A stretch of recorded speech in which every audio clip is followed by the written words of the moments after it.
Halo Kak, Halo, selamat malam. selamat malam juga.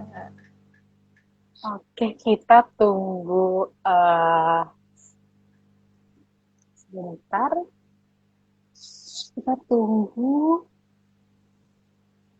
Mulyana ya. Ya, oke deh.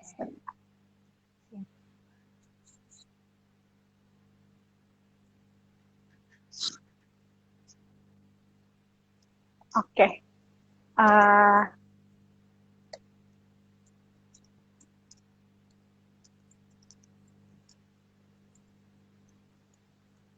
oke. Dengan Diani ya, Iya, betul. betul kan? Pengajar GUIM 10 ya. Yes, betul banget. Oh, sebentar.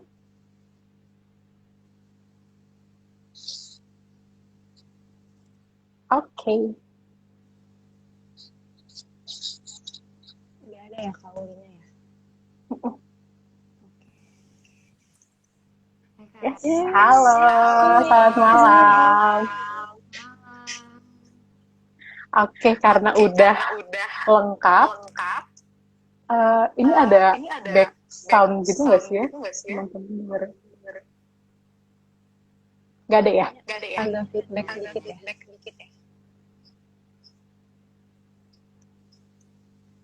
Oke, karena udah lengkap gitu ya semuanya, kita mulai aja. Aku juga mau ngucapin selamat datang ke Guimers dan teman-teman yang nonton semua. Perkenalkan dulu, nama aku Wanda, yang akan jadi moderator di sesi ngobrol-ngobrol kita kali ini. Nah, kita selama 1 jam ke depan akan ngobrol-ngobrol sama pengajar dari GUIM 10. Sebelum memulai, mungkin di sini ada yang penasaran kali ya. Aku mau memperkenalkan Sadewa dulu. Sadewa itu apa? Atau yang Sayap Dewantara kepanjangannya. Sayap Dewantara ini adalah suatu komunitas peduli pendidikan yang terdiri dari teman-teman mahasiswa maupun alumni Universitas Indonesia yang pernah bergabung atau mengajar mengajar jadi panitia di Gerakan UI Mengajar. Sadewa ini juga berfungsi untuk melanjutkan kebermanfaatan dari GUIM yang sudah dilakukan. Gitu. Jadi semoga teman-teman di sini udah mulai ngeh dan tahu Sadewa apa. Dan sebelum kita mulai, mungkin boleh kakak cantik di depanku ini memperkenalkan diri ya, boleh secara singkat gitu, perkenalan di GUIM 10 sebagai apa, role-nya apa, dan juga apa tugasnya yang dilakukan apa di GUIM 10. Boleh, silakan yang mau duluan. Boleh Kak Uli dulu? Oke, aku duluan ya. Oke, sebelumnya perkenalkan nama aku Mulyana Finanda. Di sini kemarin aku sebagai relawan dari pesisir barat. Halo, Kak Uli. Kayaknya Kak Uli agak ngadat tadi. Boleh diulang sedikit? Oke, nama aku Mulyana Finanda dari relawan pesisir barat.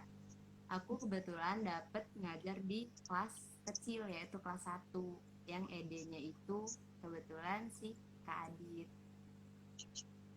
Oke, thank you Kak Uli. Silahkan selanjutnya Kak Diani. Oke. Halo semuanya, kenalin nama aku Diani Syahranti, biasa dipanggil Diani. Aku sekarang mahasiswi Fakultas Psikologi UI angkatan 2019. Kemarin di GUIM sebagai pengajar di kelas 2. Titiknya sama kayak Kak Uli di Kota Karang, pesisir barat. dua-duanya kelas kecil ya, berarti ya. Ya, dua-duanya Kelas kelas. 1, kelas 2 ya.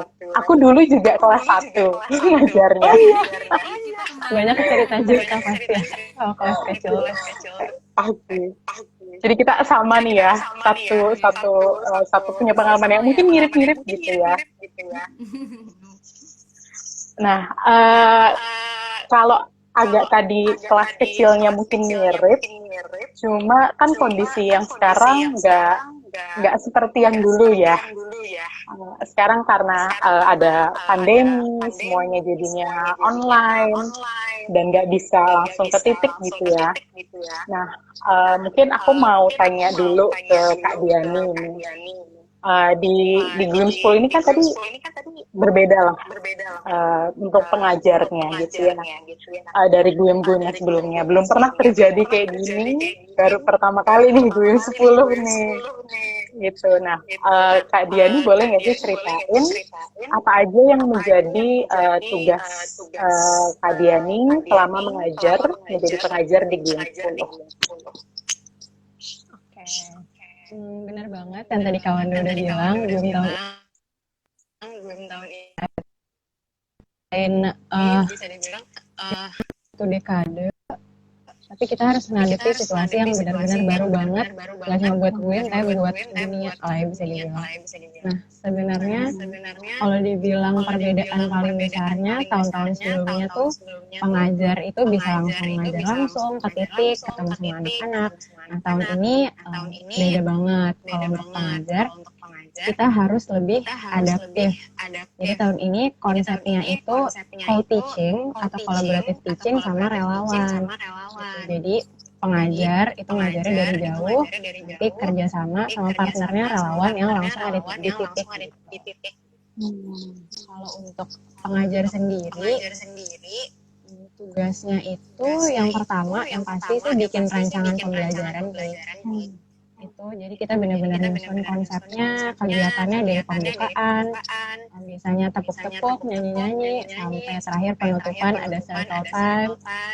Terus kita siapin kira-kira media yang dibutuhin apa aja sih. Terus kalau misalnya butuh video pembelajaran mungkin dan materinya dikemasnya kayak gimana. Dan ini kita diskusiin sama relawannya. Terus yang kedua itu ada talk with teachers dan talk with parents.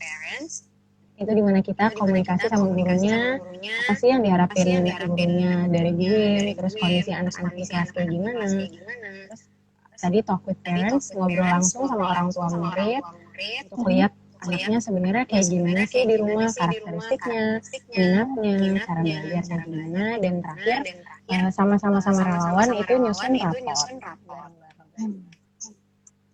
Oke, menarik nih Kak. Aku ada hal yang aku mau tanyain. Tadi kan ada talk with teacher sama talk with parents gitu ya. Nah, pas talk with parents itu gimana sih yang dilakukan tuh kayak gimana? Karena kan Kak Diani di sana langsung kan. Iya, kalau tahun lalu itu setahu aku ya talk with parents itu datang langsung ke rumah orang tuanya terus ngobrol. Nah, jadi sekarang tuh kita harus benar-benar muter otak gimana sih caranya.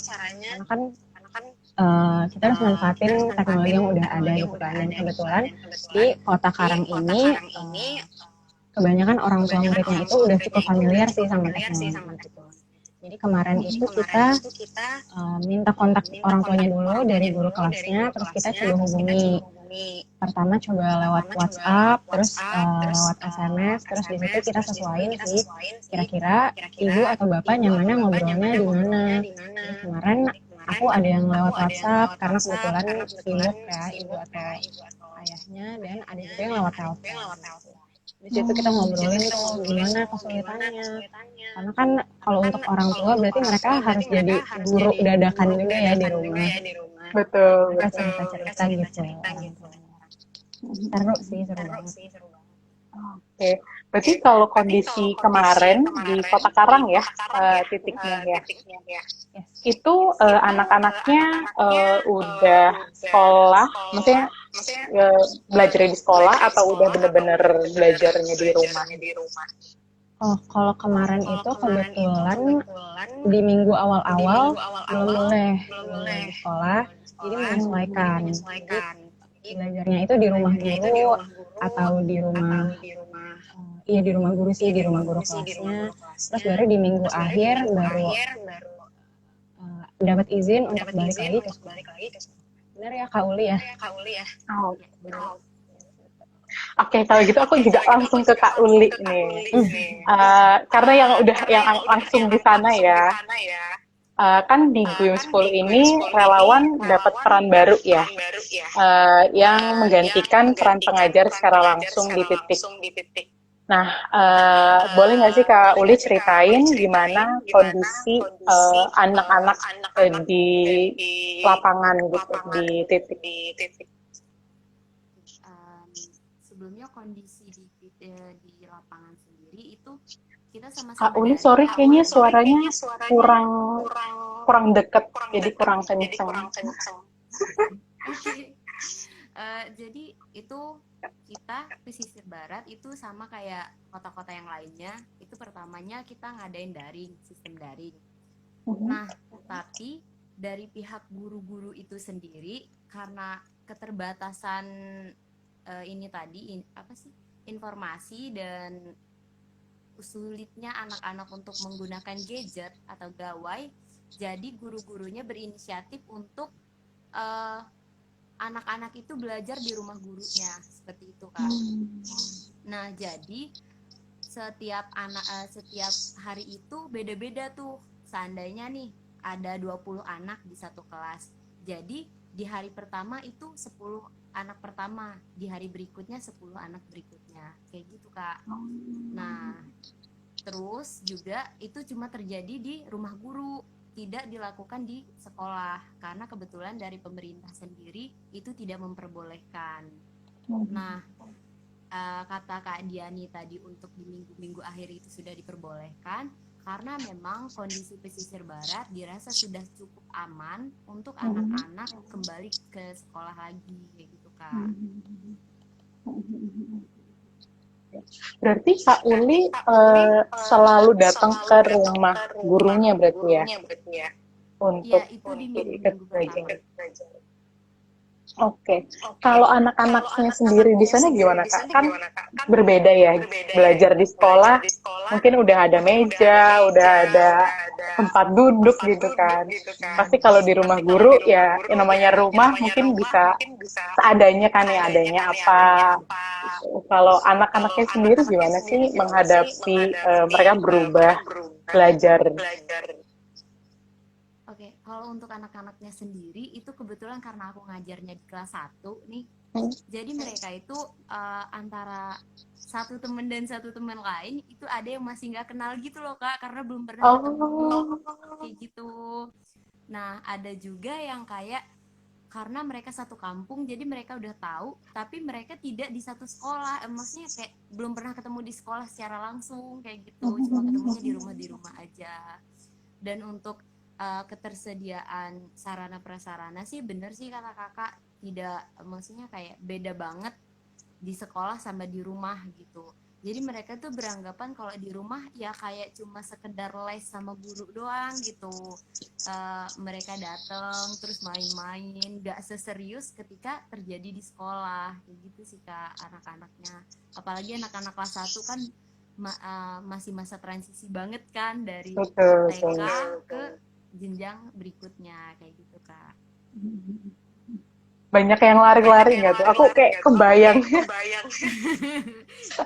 Banyak yang main-main. Untuk yang lari sih enggak ya, tapi kayak ada yang tiba-tiba nangis kayak gitu ya. Ini selayaknya anak kecil kan gitu. Terus tapi sama gurunya kayak overall bisa bisa di backup sama gurunya. Jadi mereka bisa sesuai dengan ini. Jam pelajarannya pun itu hanya dari jam 8 sampai jam setengah 10 aja kak.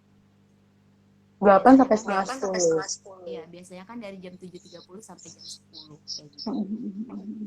Kalau tantangan yang Kak Uli hadapin gitu ya waktu aksi itu apa ya? Tantangannya sih ya itu ke anak-anaknya ya, anak-anaknya kadang ya namanya kita balik lagi kita ngadepin anak kecil gitu ya, kadang kan susah diatur kayak gitu kan, susah diatur. Terus juga masih ada beberapa yang belum bisa membaca, jadi kita harus tulis secara perlahan kayak gitu. Terus juga ada yang jadi ada beberapa anak, tapi salah satunya itu ada anak yang jadi dia itu cenderung sendiri gitu loh Kak.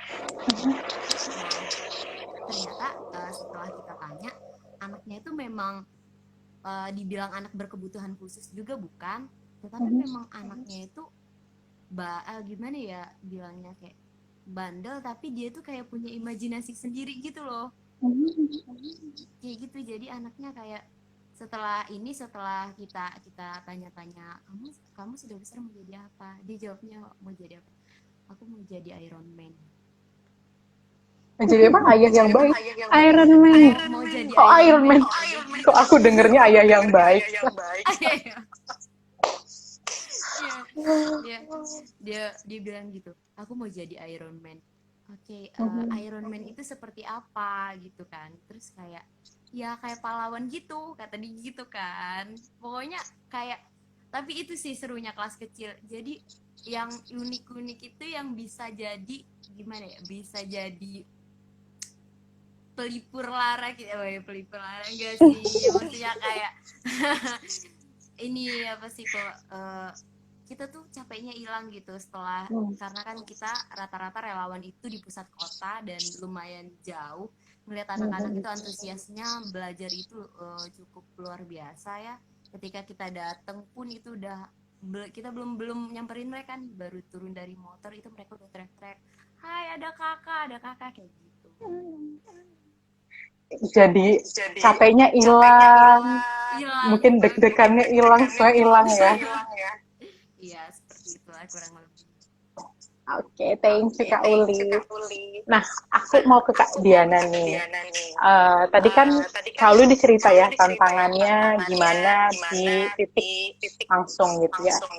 Kalau Kak Diana sebagai pengajar, ya tadi kan membuat perancangan pembelajaran gitu ya. Apa sih Kak tantangannya yang dihadapi pada saat membuat rencana pembelajaran yang harus dari jarak jauh gitu? Oke, aku coba jawab ya. Kalau untuk itu benar banget sih. Jadi kita tuh beneran harus susun rancangan tanpa kita tahu situasi, tanpa kita ngeliat langsung situasinya tuh kayak gimana gitu kan.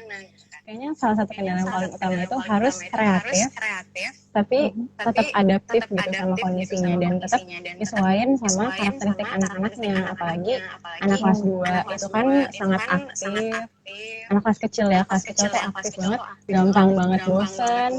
Kalau mereka nggak suka langsung ngomong kayak, Kak nggak mau Kak ganti gitu kan. Jadi kita tuh harus benar-benar sekreatif mungkin, beneran nyesuaiin sebenarnya mereka maunya apa sih. Dan itu agak nyambung juga menurut aku sama kendala yang keduanya sih, itu komunikasi. Karena sekarang konsepnya co-teaching, jadi harus kerja sama banget nih sama partnernya, sama relawan. Komunikasi itu jadi kunci yang penting banget. Jadi kita harus bisa nyusun bareng-bareng dengan jadwal kita yang beda-beda, dengan segala pokoknya kesulitan dan kendalanya. Kadang sinyal suka aneh-aneh, jadi agak susah gitu kan. Gitu sih. Kalau untuk cara ngatasinnya, kalau buat yang tadi bikin rancangan mungkin banyak ini sih, banyak research, nonton YouTube, banyak nonton YouTube kayak apa ya idenya bisa dipakai buat kegiatan kelas 2.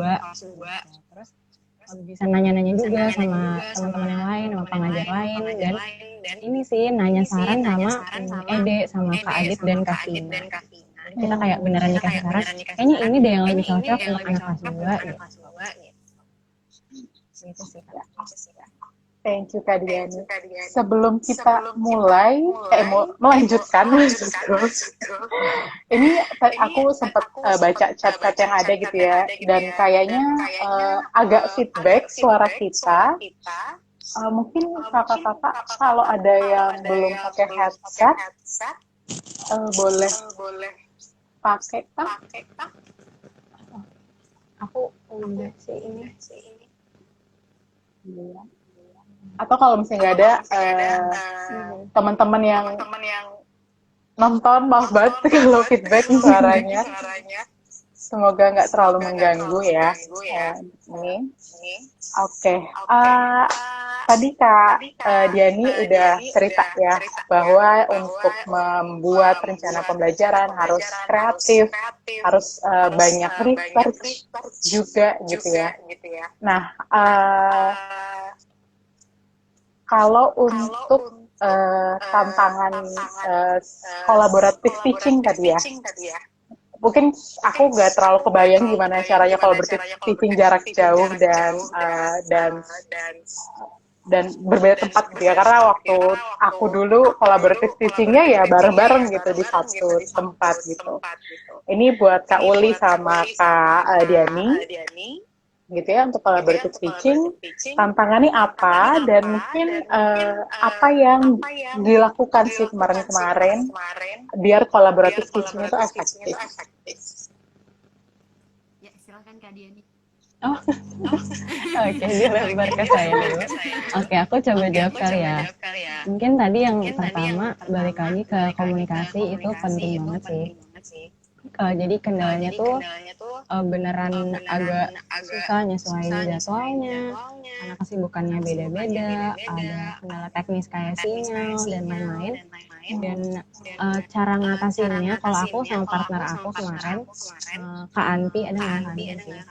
Jadi cara kita ngatasinnya itu kita banyakin ngobrol sih Kak. Jadi kita beneran kenalan, kita ngobrol-ngobrol tuh nggak cuma kalau ngomongin ngajar aja. Jadi kita sering catch up, lagi ada kesibukan apa sih Kak? Mungkin ngeluh-ngeluh dikit, aduh tugas banyak banget gitu. Terus dari situ kita jadi kayak makin dekat, terus kita jadi paham jadwal masing-masing, kesibukan masing-masing. Jadi di situ kita beneran bisa nentuin nih, kira-kira kita ada waktunya kapan ya, waktu luangnya. Gitu. Dan kayaknya kita berdua ya, kalau untuk aku sama Kanti, kita lebih cocok itu komunikasinya di telepon. Jadi kita nggak lewat chat aja. Kalau di telepon kan lebih enak ya, lebih beneran kerasa ngobrolnya gitu. Nah, dari situ jadi lebih dekat, jadi tantangan-tantangannya tuh bisa dikomunikasikan. Kalau dari aku silakan Kak Uli. Oke, kalau untuk aku sendiri itu partnernya itu si Faris ya. Mungkin Faris ada di sini. Oke, aku sama Paris itu biasanya kita lewat chatting sih, lebih ke chatting karena memang Parisnya juga rada sibuk gitu kan. Terus aku juga kadang ini jarang pegang handphone, jadi kayak ya udah ya Riz, kita chatan aja, iya Kauli gitu kan. Terus juga kita itu di setiap hari malam Selasa ya Kak Diani ya? Iya. Ya, malam Selasa itu kita ada gimit bareng gitu Kak. Nah jadi kita evaluasi, terus kita juga tanya kayak persiapannya udah sampai mana nih untuk minggu berikutnya kayak gitu. Lebih ke kayak gitu. Terus juga kalau gimana sih ya, kita akrabnya itu gara-gara gimit sih. Itu bener-bener ngebangun suasana banget gara-gara gimit. Itu benar-benar kita bisa sebercanda itu gitu loh, bisa selepas itu walaupun kita belum pernah ketemu face to face gitu, tapi kita kayak udah ngerasa oh ini keluarga kita yang baru nih kayak gitu. Itu benar-benar kerasa sampai waktu itu di perpisahan terakhir itu sampai Kak Nabila nangis gara-gara si Paris itu sekeren itu sih ininya, rasa kekeluargaannya untuk di GWIM kali ini. Kayak gitu sih. Wow. Berarti walaupun nggak ketemu langsung gitu ya, tapi tetap bisa berasa connect-nya ya. Iya benar banget. Oke. Karena itu kan kadang yang orang-orang tuh susah kalau online nggak ngerasa connect gitu, nggak ngerasa bener-bener kenal, bener-bener tahu gitu ya. Tapi ternyata di GWIM itu tidak terbukti. Oke. Nah, pertanyaan ini buat Kak Uli nih, Kak. Tadi udah sempat dijawab nih, cara berkoordinasi relawan dengan pengajar gitu ya. Dan aku mau nanya agak lebih lanjut lagi nih, dari cara misalnya setelah udah koordinasi, materinya apa, seperti itu, ada nggak apa sih Kak hal yang bisa dilakukan lagi gitu ya, untuk bisa lebih efektif gitu Kak? Karena Kak Uli kan yang langsung di lapangan. Oke, jadi biasanya kita itu setelah selesai, aku sama Faris itu langsung kontekan kayak, Kak gimana? Biasanya aku sama Faris itu karena berhubung kita di kelas kecil itu kita cara pengajarannya itu melalui video-video gitu Kak. Jadi kayak kita sediakan beberapa video karena kita pernah coba selain video gitu.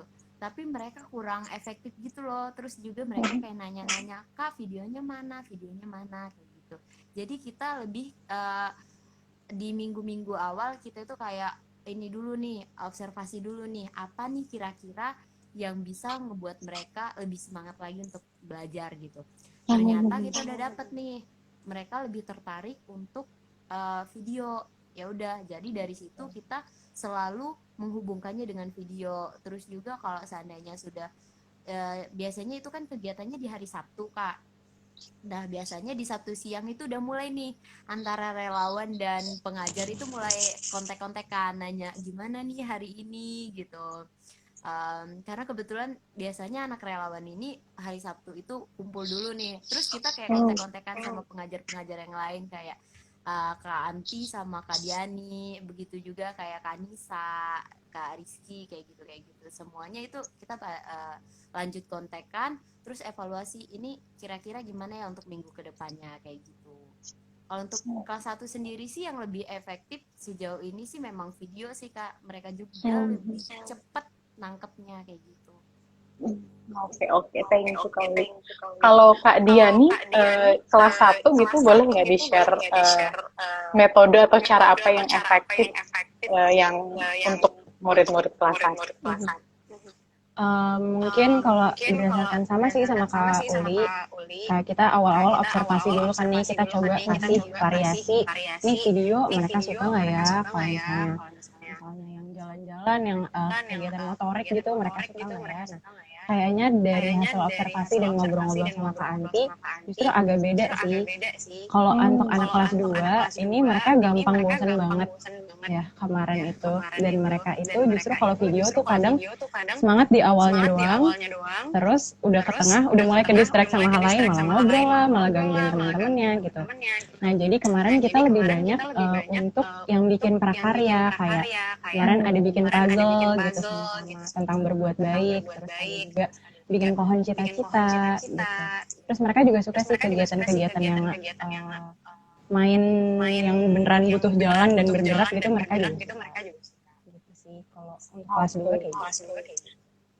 Thank you. Berarti kelas 2 lebih ke motorik ya, banyak gerakan bergerak, berkreasi gitu ya. Kalau kelas 1 lebih tertarik video untuk ngeliat gitu ya, visualnya seperti apa. Okay. Aku jadi penasaran nih Kak Diani, pada saat aksi gitu ya, Kak Diani apakah ada satu momen gitu di mana Kak Diani ikut di dalam kelas itu tapi mungkin pakai Zoom atau pakai Skype atau pakai apa gitu untuk ngelihat murid-muridnya belajar, atau apakah memang cuman berkoordinasi dari ini sama relawan dan guru? Kalau untuk kemarin kebetulan karena emang banyak kendala di sinyal dan juga untuk sebenarnya kebanyakan sinyal sih, jadi kita lagi manfaatin koordinasi dan laporan. Jadi kita rancang, eksekusi, terus kita langsung teleponan bareng-bareng. Hari ini apa nih masalahnya, kendalanya apa. Tapi kemarin aku senang banget karena sempat ada satu waktu, kalau nggak salah di minggu kelima ya atau minggu keempat, itu aku bisa video call sama anak-anaknya. Sebenarnya itu pas udah selesai sih, kelasnya udah selesai, terus kita video call, cuma pengen ngobrol aja, pengen ngeliat sebenarnya kayak gimana sih mereka kondisinya di kelas. Itu video callnya pakai WA, video call lewat WA, terus akhirnya situ kita ngobrol-ngobrol, walaupun sebenarnya kalau boleh jujur nggak terlalu kedengeran karena semuanya teriak, semuanya mau ngomong. Kebayang ya anak kelas 2 itu kan pasti kayak oh gitu, rame banget. Tapi seneng banget karena bahkan cuma ngeliat muka mereka senyum aja tuh masih kayak aduh ya Allah, meleleh banget hati gitu. Jadi kenalan-kenalan. Berarti sempat ngobrol-ngobrol lah ya sama murid-muridnya. Oke, thank you Kak Diani dan Kak Uli. Aku sambil baca-baca chat juga ya dari tadi gitu. Banyak yang bilang kayak so inspiring buat Kak Uli sama Kak Diani nih. Kayaknya banyak yang mungkin satu GUIM atau mau ikut GUIM buat next angkatan. Gitu. Jadi teman-teman yang di sini silahkan mengikuti Kak Uli dan Kak Diani.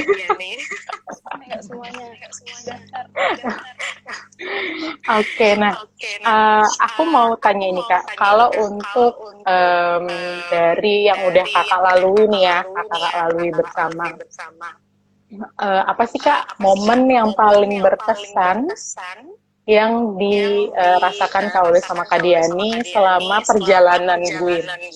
Mungkin nggak cuma di aksi doang, tapi dari awal sampai akhirnya. Silahkan, yang mau duluan. Oke, boleh deh aku deh ya. Sebenarnya salah satu pengalaman yang paling berkesan itu yang tadi aku udah ceritain sih, video call, bisa video call sama teman. Tapi kalau bisa nambahin lagi, ada satu momen itu aku inget banget nih di minggu ketiga, waktu itu materinya itu tentang berbuat baik kepada sesama. Itu kita muter otak banget kayak aduh bikin apa sih biar mereka tuh gak bosen dan mereka beneran engage sama kegiatannya gitu. Nah akhirnya kita kepikiran itu, aku sama Kak Anti pengen bikin puzzle kan. Jadi kita bikin puzzle yang gambarnya itu ada anak bantuin nenek nyebrang jalan, atau misalnya buang sampah pada tempatnya, terus membantu teman gitu. Terus itu di print dan anak-anak itu nanti bagi kelompok dan mereka kayak nyusun puzzle-nya itu lomba bareng-bareng gitu kan. Nah sebenarnya kenapa itu nempel banget sama aku, karena pas udah selesai kegiatan itu tuh aku dikirimin foto, tiba-tiba dikirimin foto anak-anak, mereka lagi baris gitu rame-rame dan mereka megang tuh puzzle-nya, mereka megang puzzle sambil senyum. Wah di situ tuh aku beneran kayak ini beneran seneng banget gitu, karena kan nyusunnya bareng-bareng tuh excited banget pas nyusun. Nah, tapi kadang kita tuh nggak tahu eksekusinya gimana, mereka suka atau enggak, mereka senang atau enggak, dan ngelihat mereka foto doang sambil senyum megang puzzle yang udah kita susun tuh seseneng itu sih, dan itu kayaknya aku nggak akan pernah lupa sih sampai nanti. Sangat berbekas ya Kak Diani. Kalau dari Kak Uli gimana? Kalau dari aku sendiri sih itu kayak karena aku yang turun ke lapangan nih, Kak Diani kan ini ya pengajar. Nah aku sendiri ngerasain bener-bener mereka se-excited itu ketika kita datang. Itu apa sih motivasi banget buat kita gitu, bikin kita tambah semangat lagi. Kalau memang mereka itu sangat mengharapkan kita untuk datang gitu. Terus mereka tuh sampai kayak nanya, Kak nanti kesini lagi ya, kayak gitu. Terus kayak di minggu terakhir mereka pada ngomong kayak jadi kita tuh di minggu terakhir kayak kasih something gitu Kak, kayak dikasih gips gitu ke anak-anaknya. Terus ketika kasih gips itu mereka kayak ngomong kayak oh ini terakhir ya, terus nggak bakal ketemu lagi dong, terus nggak ada yang ngajakin nonton video lagi dong. Itu yang kayak ya Allah mereka se-excited itu gitu loh. Terus juga kayak nggak ada kakak-kakak lagi, nggak ada kakak yang baik lagi gitu ya, kayak oh ya Allah. Terus nih satu nih pengalaman. Jadi waktu itu kejadiannya di sekolah. Jadi mereka di hari sebelumnya mereka tuh baru dari kedatangan dari pihak puskesmas, Kak. Nah, mereka habis dapat suntik vitamin segala macam itu. Terus ketika kita datang lagi di hari berikutnya, ada anak yang nangisnya itu bener-bener nangis kejer. Terus ketika ditanya kenapa, itu ibu bidan pada mau nyuntikin lagi ya. Jadi kita tuh dibilang ini Bu bidan mau nyuntikin lagi mereka, dan mereka nggak mau, mereka tuh mau pulang gitu. Terus jadi kayak yang kita bukan Bu bidan kok, ini kok pada lupa, enggak, kata dia gitu kan, itu udah pada bawa tas, itu isinya suntikan kan. Di situ kayak antara lucu, itu bener-bener kayak oke. Terus sampai kita laporan tuh ke Diani, ke Ede, yang lainnya, kayak ngomong, kita dikirain Bu bidan tahu. Jadi kita selama rapat itu ngakak aja, itu dibahas terus itu Bu bidan. Nah itu sih. Terus juga kayak ini pengalaman pertama aku untuk terjun langsung di daerah sendiri gitu, karena memang jujur pertama kali aku baru tahu kalau di daerah itu ada sekolah di tempat itu gitu loh. Karena kan aku tuh di pusat kotanya kan, Kak. Jadi kayak jarang main ke sana karena jarak tempuhnya juga lumayan jauh kayak gitu kan. Tapi setelah adanya GUIM ini, ternyata memang kita tuh baru tahu kalau di situ ada sekolah, dan banyak sekali anak-anak di sana yang memang lagi sangat membutuhkan kita gitu. Karena kan kebetulan aku juga di pusat kota nggak yang terlalu main kemana-mana sampai ke sana-sana gitu. Jadi kayak lebih bersyukur aja gitu, bisa bisa mengabdi di daerah sendiri. Itu luar biasa banget sih. Terima kasih banget sih buat GUIM. Kalau nggak ada GUIM sih nggak bisa sih kayak gitu. Thank you GUIM. Makasih juga buat Kak Uli yang bersedia buat bareng-bareng sama GUIM pastinya. Nah, aku ada Q&A nih Kak dari teman-teman yang nonton. Teman-teman yang lain kalau mau nanya silahkan di chat, boleh nanti aku bacain. Ini ada pertanyaan dari Verdika_AK. Dia nanya, apa aja sih Kak kendala selain di pengajaran waktu jadi relawan? Buat Kak Uli buat ini. Kenal Kak Uli nih kayaknya yang nanya nih. Dari tadi rame banget nih kayaknya. Silahkan Kak Uli. Oke, apa aja kendala? Itu kendalanya kita, yang pertama itu kendala jarak ya. Dan kebetulan GUIM sendiri itu diadakan di akhir tahun, di mana akhir tahun itu merupakan musim penghujan gitu untuk daerah pesisir. Nah, jadi kita pernah skip 1 minggu. Itu kita udah prepare semuanya, ternyata terpaksa untuk di skip, di cancel di minggu itu karena benar-benar badai. Pagi-pagi tiba-tiba badai dan kita nggak bisa ke sana gitu. Terus juga ya paling jarak sama memang faktor cuaca aja sih kendalanya. Kalau untuk masalah yang lain sih alhamdulillah masih kita backup ya, masih bisa membackup ya, karena memang relawan dari relawan kelas 1 sampai kelas 6 pun ketika sudah ada Wainapal bergabung di Kota Karang, kita memang benar-benar kita berangkatnya bareng, pulangnya pun bareng gitu. Kita benar-benar koordinasiin buat kita bareng-bareng, karena kebetulan Kak memang kebanyakannya itu relawannya perempuan gitu. Dan ini perjalanan jauh, jadi gimana caranya kita saling backup satu sama lain kalaupun itu ada apa-apa di jalanan kayak gitu sih Kak. Oke, thank you Kak Uli. Semoga terjawab pertanyaannya. Nah, selanjutnya ini ada 2 pertanyaan. Yang pertama ini ada dari Widya Ser. Boleh ceritakah Kak gimana komunikasi relawan dan pengajar sama pihak sekolah?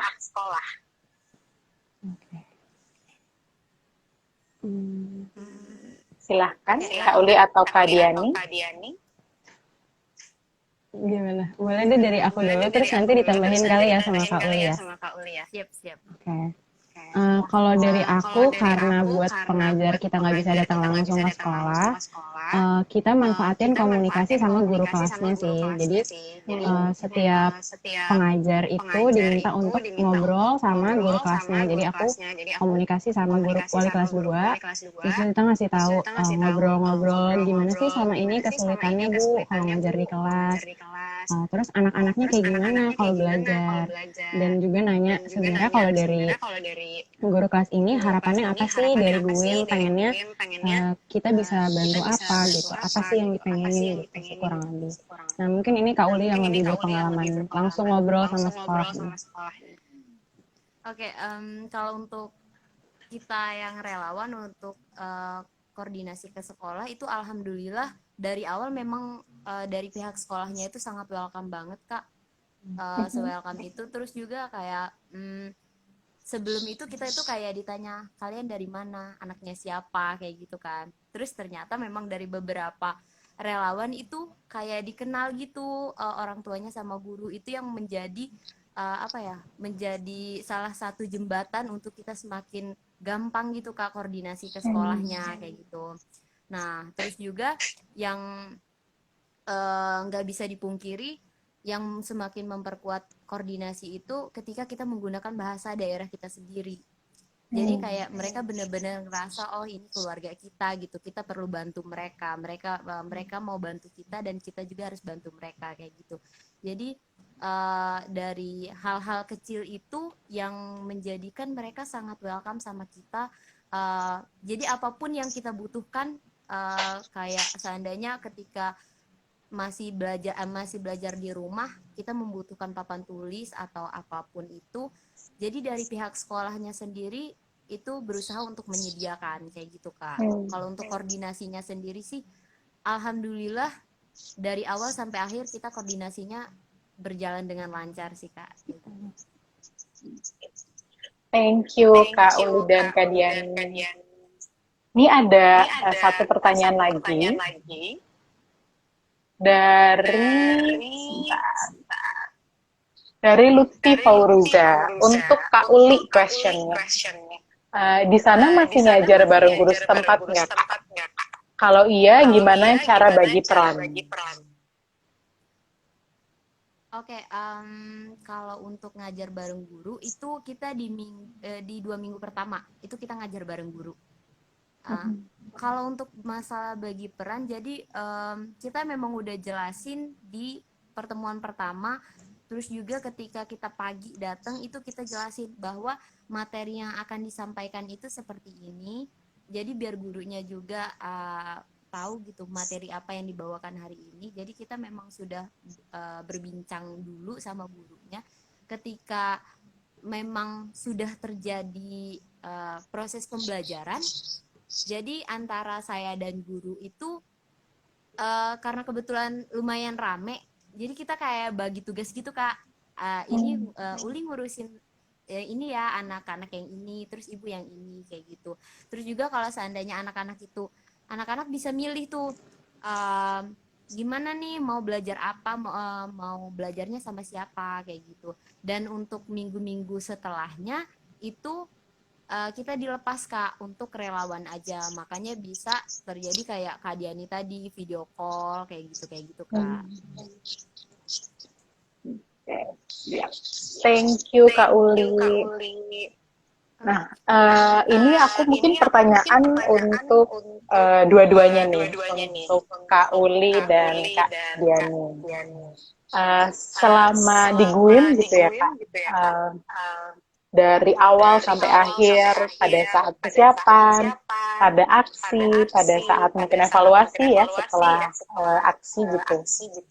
Apa sih Kak pembelajaran atau insight yang didapat sama Kak Uli dan Kak Diani sehingga itu membawa suatu perubahan di diri Kakak sendiri? Boleh Kak Uli duluan. Oke, perubahannya sih apa ya, kayak kita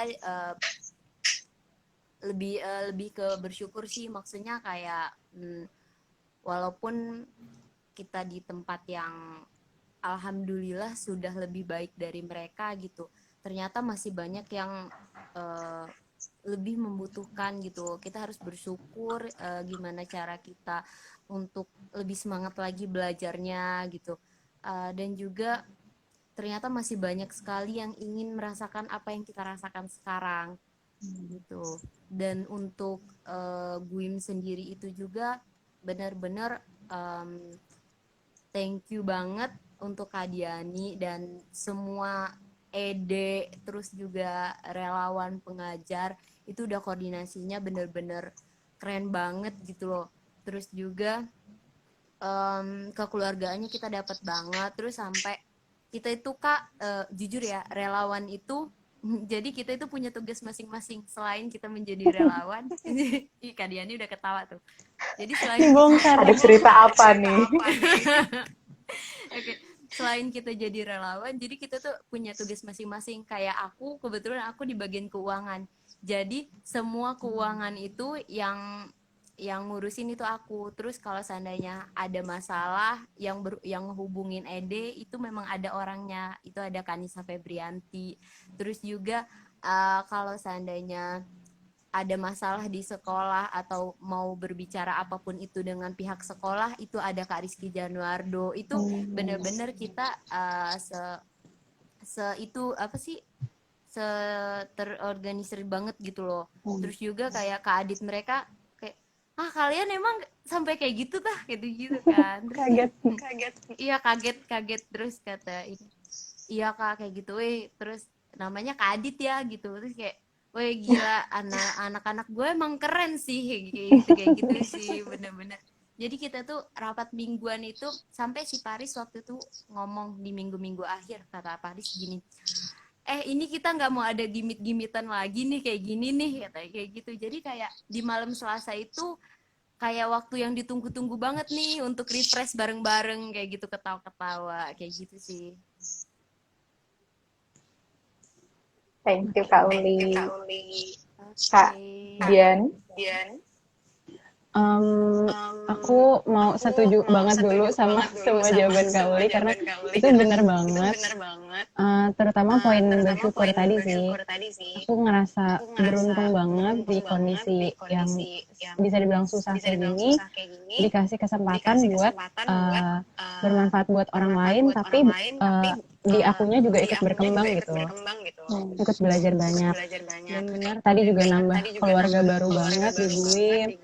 Terus kalau untuk ngajarnya, aku belajar bikin RPP dari nol, bikin rancangan dari nol tuh tadinya nggak bisa sama sekali. Harus dipaksa untuk kreatif, bikin media-media pembelajaran yang aneh-aneh, tapi yang seru. Terus apalagi ya, itu sih aku jadi merasa beruntung banget karena aku ngerasa semakin dekat sama minat aku gitu. Jadi ngerjain sesuatu yang benar-benar aku suka, dan aku ngerasa ini emang sesuatu yang aku suka banget. Kayaknya itu sih Kak. Thank you. Berarti Kak Dian nih mau jadi pengajar lagi nih. Insya Allah. Oke, teman-teman, mari kita rekam dan kita ingat. Kak Diani, Kalau Kak Uli ya? Gimana ya?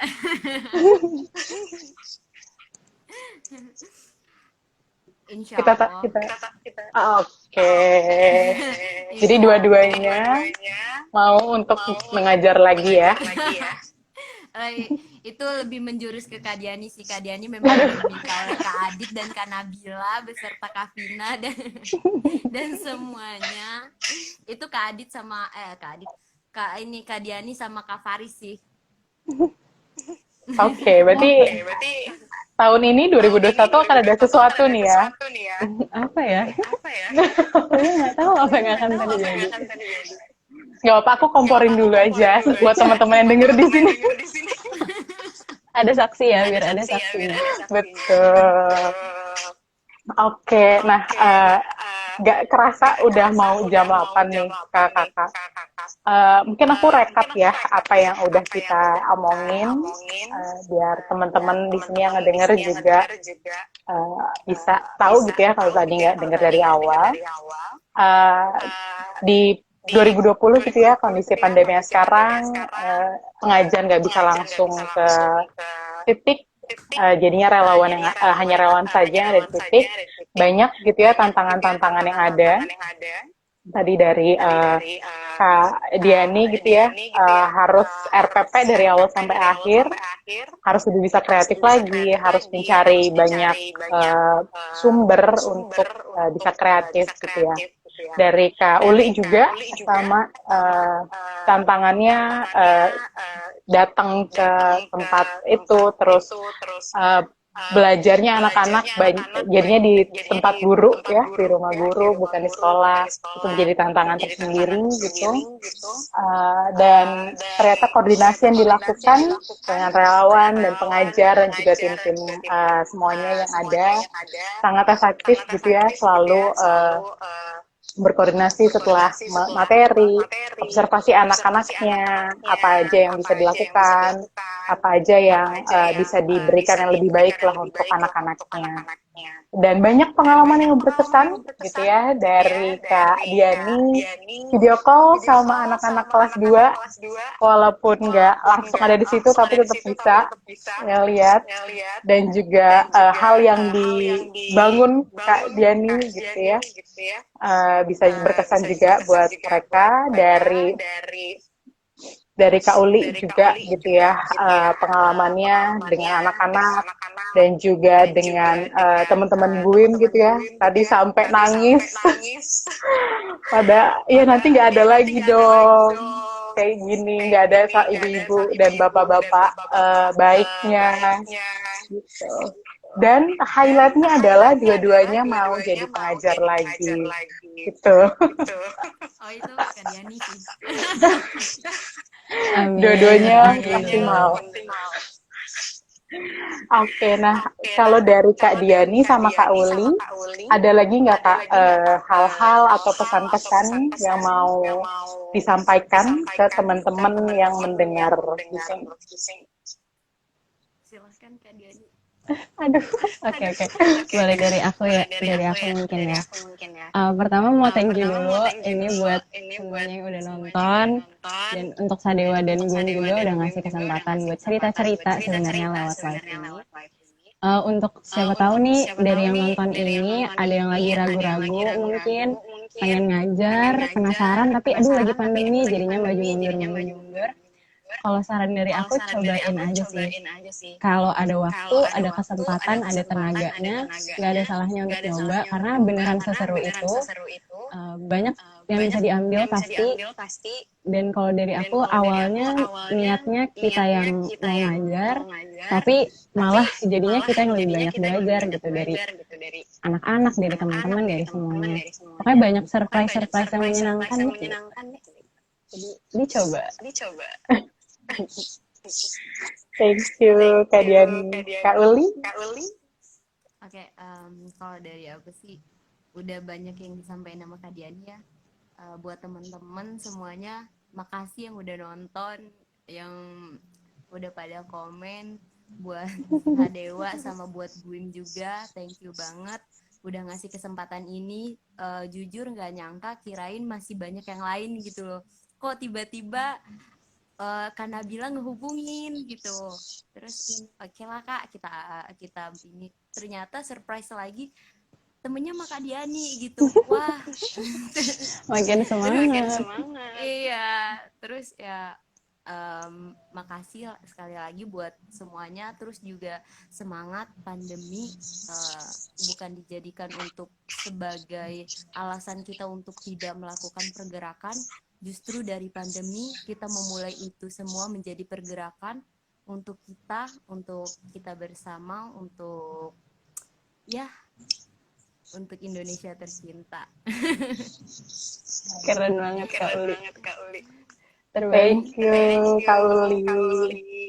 Oke, di sini aku juga mau ngucapin terima kasih untuk Kak Diani dan Kak Uli udah mau ngobrol-ngobrol bersama Sadewa dan teman-teman yang nonton di sini. Thank you banget udah dari awal sampai akhir ikut ngobrol-ngobrol bersama kita. Thank you untuk pertanyaannya. Ditunggu mungkin nanti teman-teman yang nonton di sini akan menjadi narasumber selanjutnya atau pengajar selanjutnya. Jadi ditunggu, kita tunggu. Tadi cakep banget yang terakhir Kak Diani dan Kak Uli bilang gitu ya. Pandemi ini bukan jadi halangan untuk kita melakukan sesuatu. Kalau ragu, coba jalanin dulu aja, karena biasanya yang terjadi nggak semenakutkan yang kita pikirkan. Gitu.